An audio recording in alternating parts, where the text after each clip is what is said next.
de posgrado y grado de Derecho Constitucional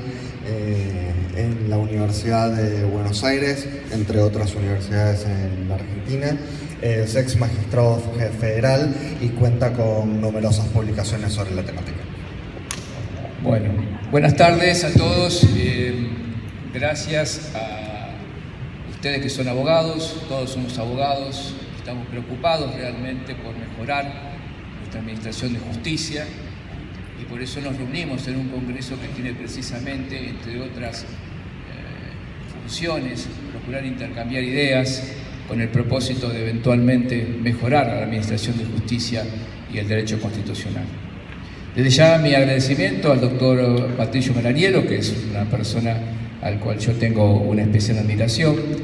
es una ilustre persona en el sentido de sus calidades morales e intelectuales. El tema que yo voy a procurar brevemente recordarles a ustedes, porque seguramente todos lo deben saber, es el control de convencionalidad y su relación con el control de constitucionalidad. Como ustedes saben, el control de constitucionalidad se inició precisamente en Estados Unidos con el fallo Marbury versus Madison y en Argentina con el fallo Sojo. Y en definitiva significó la supremacía de la Constitución para poder realizar ese examen de compatibilidad entre las normas inferiores y el texto fundamental llamado Constitución Nacional. Finalmente, en el siglo XX, cuando estaba por despuntar, cuando ya de pronto se imponían las doctrinas dualistas, la Corte finalmente, en Mejián con Sofovich, en 1992, pocos años antes de la reforma constitucional de 1994, considera que en definitiva también es necesario incorporar al derecho internacional a los fines de que sus cláusulas sean operativas frente a la resolución de un determinado conflicto. Y ya en la reforma de 1994, entonces, se incorporan los tratados internacionales de derechos humanos, donde también se consagran precisamente quiénes son los operadores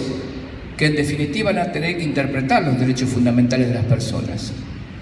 De modo entonces que la discusión en el siglo XXI pasa si el derecho convencional tiene autonomía propia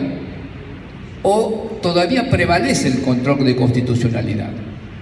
Y en este sentido, evidentemente, se ha producido una corriente jurisprudencial muy interesante por parte de la Corte, porque al principio Giroldi sostenía que la jurisprudencia de la Corte Interamericana de Derechos Humanos debía servir de guía para los tribunales nacionales. Y después la Corte en Bramajo dice los informes de la Comisión también deben servir de guía para la interpretación por parte de los jueces nacionales. Esta jurisprudencia a veces sufrió, como todos sabemos, algunas vacilaciones, especialmente en Feletti, que de pronto dice, bueno, en realidad los informes de la Comisión Interamericana de Derechos Humanos no deben servir de guía a los jueces, porque en definitiva sería establecer una suerte, si se quiere, de carácter vinculante a informes de un órgano supranacional. Sin embargo, la propia Corte Interamericana de Derechos Humanos, en Almonacid con Arellano en el año 2007, retoma la jurisprudencia que había en el año 2003, ya había hecho referencia, en el sentido de que el derecho convencional está por encima incluso de las propias constituciones, y que los jueces tienen que aplicar el derecho convencional en tanto en cuanto las cláusulas de derecho interno o la propia Constitución sean incompatibles con el derecho convencional. Esta doctrina de Almonacid Arellano la tomó la Corte en la causa Maceo, con alguna disidencia del doctor Fait,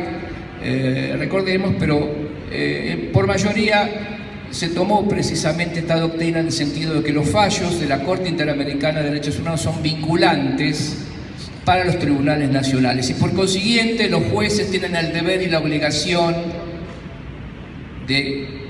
establecer si los derechos y garantías individuales son compatibles, de acuerdo con nuestras leyes, con la jurisprudencia de la Corte Interamericana de Derechos Humanos. ¿Qué significa, en definitiva, el control de convencional? Es un mecanismo que ha permitido que la jurisprudencia de la Corte Interamericana de Derechos Humanos pueda incorporarse como un elemento vinculante para que los jueces respeten las garantías individuales. Y además, fundamentalmente, y esto es lo más importante, es que permite que frente a jurisprudencias contradictorias o en el marco de jurisprudencia que muchas veces no respetan los derechos individuales de las personas,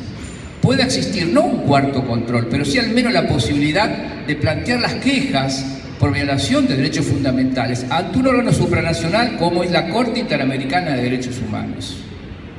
Al parecer, esta Corte, donde un integrante, un ministro, denuncia al presidente actual de la Corte, el doctor Rosengrad, por violencia de género, lo acusa de amenazar a empleados, de imponer un temor,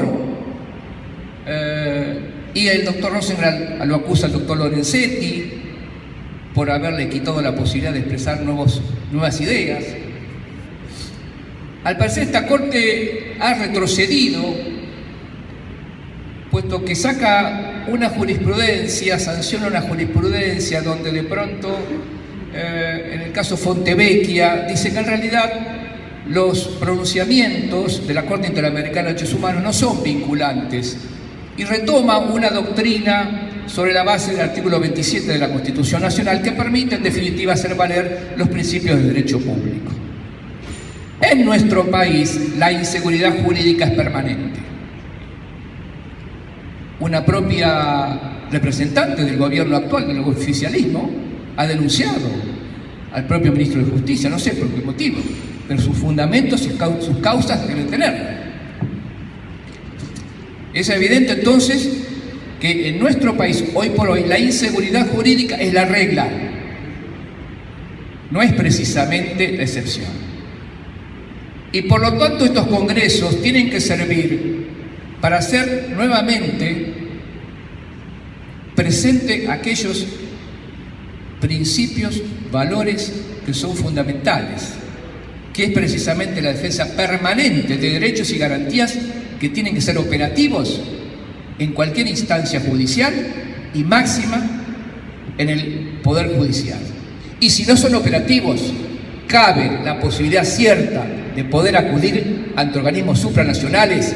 que tarde o temprano nos van a dar la razón a quienes, en definitiva, se consideran víctimas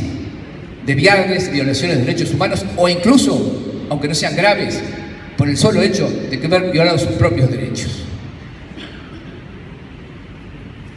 Finalmente, quiero señalar que en el caso Fontevecchia, la Corte argentina ha hecho referencia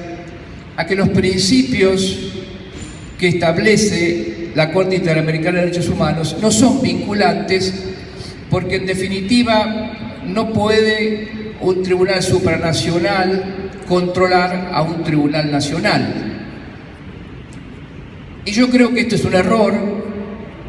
que lamentablemente la actual composición de la Corte